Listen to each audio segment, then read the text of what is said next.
Halo, assalamualaikum rekan-rekan sekalian, adik-adik, dan semua pemirsa.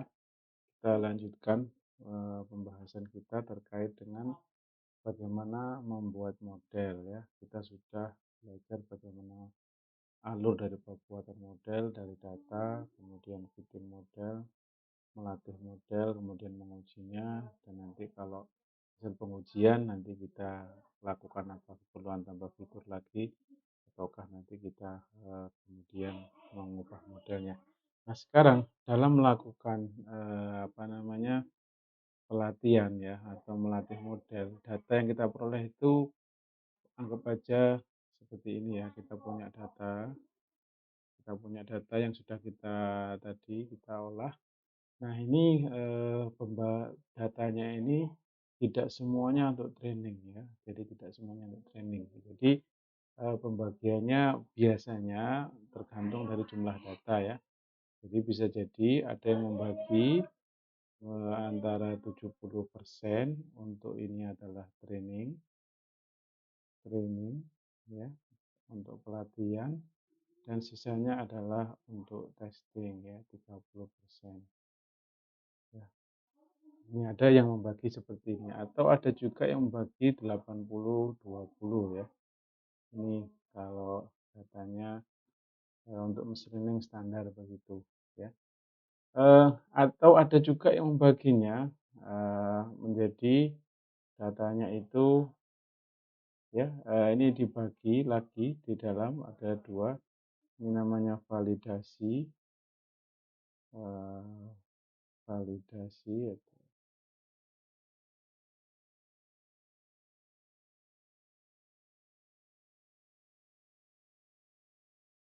untuk validasi, kemudian ini untuk testing ya, dan ini untuk training ya. Ada yang membaginya seperti ini ya, ada yang membaginya seperti ini, mungkin ini 70, ini 15, ini 15 ya, bisa ada yang bagi begitu.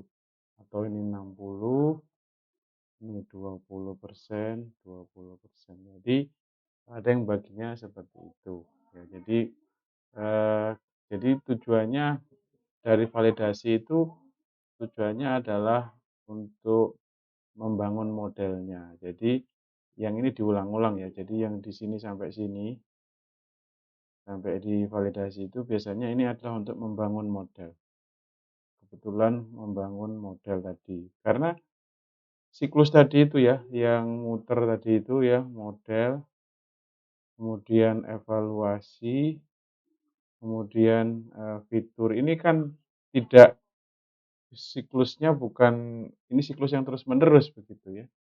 Jadi bisa jadi data itu saat itu belum bagus, maka diubah lagi, entah datanya diubah, entah modelnya diubah ya, struktur modelnya diubah, parameternya yang diubah. Jadi ini itu prosesnya itu akan proses yang tidak langsung sekali jadi. Dalam membangun model tidak begitu ya. Nah, ini masing-masing nanti silakan ya mau pakai yang mana, eee, tapi nanti kita mungkin menggunakan standar ini ya, kita menggunakan standar ini hanya nanti dalam training kita nanti bisa menggunakan namanya cross validation ya. Jadi di dalam sini nanti di dalam training nanti dipecah lagi menggunakan validasi silang. Nah, biasanya validasi silang itu diperlukan kalau memang datanya tidak terlalu besar. Tapi data besar juga nggak apa-apa. Kalau data besar ya biasanya orang nggak melakukan cross validasi ya, tidak melakukan validasi. Kalau datanya kecil sudah pasti, tapi data besar cross validasi juga nggak apa-apa. Ini untuk yang machine learning ya, machine learning pembagiannya begini. Nanti kalau sudah dalam kawasan deep learning ya, dalam kawasan deep learning ya, ini datanya mungkin 1.000, mungkin ya 1.000, mungkin 10.000 data lah ya mungkin ini datanya, jumlahnya ya, jumlah datanya. Tapi nanti ketika sudah masuk deep learning, jumlah datanya yang sudah 1 juta misalkan ya, karena big data atau jumlahnya 100 juta begitu, Nanti pembagiannya tidak seperti ini ya, pembagiannya akan, bisa jadi nanti 98% itu untuk training, sisanya ini adalah untuk testing, 2%-nya. Kapan itu?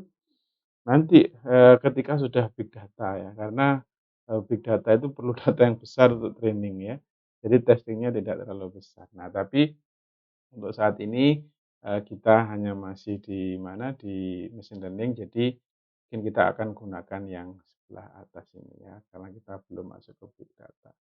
Nah, ini yang tadi kita maksudkan, jadi, nanti kita bisa menggunakan model cross validasi ya, ini disebut dengan, cross cross validation ya, validasi silang ya. Jadi, data data data yang awal tadi itu ya, data yang awal, ini kan awalnya ini training sampai di sini.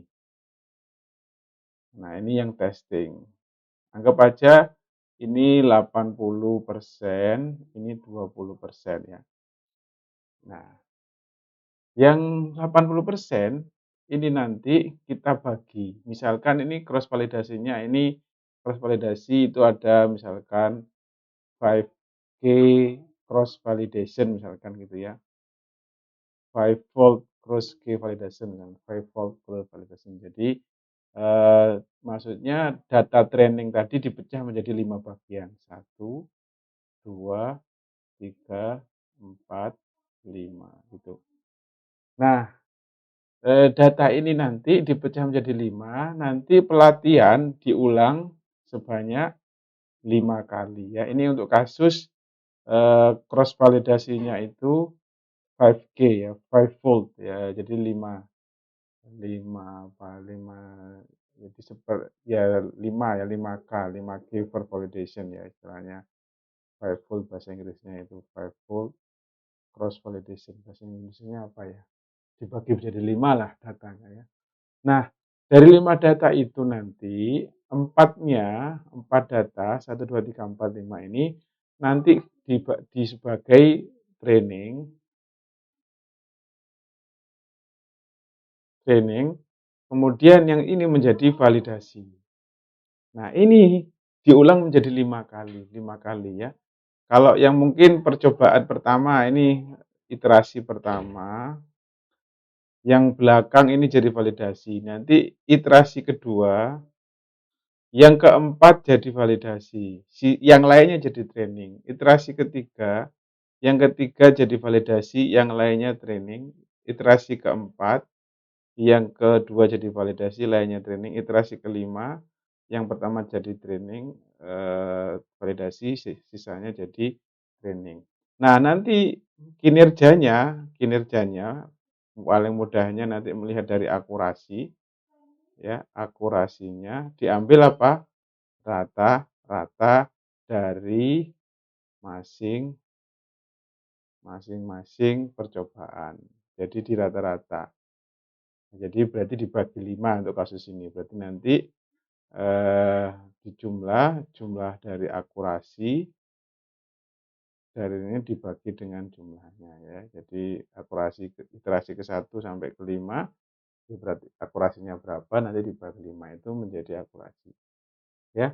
Nah, baru setelah itu setelah kita dalam proses 5K tadi cross validasi ini kita kan berusaha untuk mencari yang paling tinggi gitu ya, yang paling tinggi akurasinya. Nah, setelah kita dapat yang tertinggi itu, nanti itu kita akan ujikan ke dalam tes data, ya. Itu, dalam pengembangannya, pembagiannya seperti ini, khususnya ketika datanya nggak banyak, kita harus melakukan cross validasi. Kalau datanya banyak sekali, biasanya kalau melakukan cross validasi kan panjang prosesnya ya, datanya besar, melakukan cross validasi itu juga akan menjadi masalah ya. Nah, itu dalam pembagian data ya, pembagian data. Mungkin setelah ini kita akan membahas ada istilah overfitting, ada underfitting, ada balancing. Saya kira kita bahas pada video setelah ini ya. Jadi sampai di sini dulu pembahasan kita tentang, pembagian data pelatihan menjadi data ke dalam data pelatihan dan data pengujian. Kita setelah ini akan membahas masalah yang disebut dengan underfit, ada balance, dan ada overfit. Demikian, terima kasih. Assalamualaikum warahmatullahi wabarakatuh.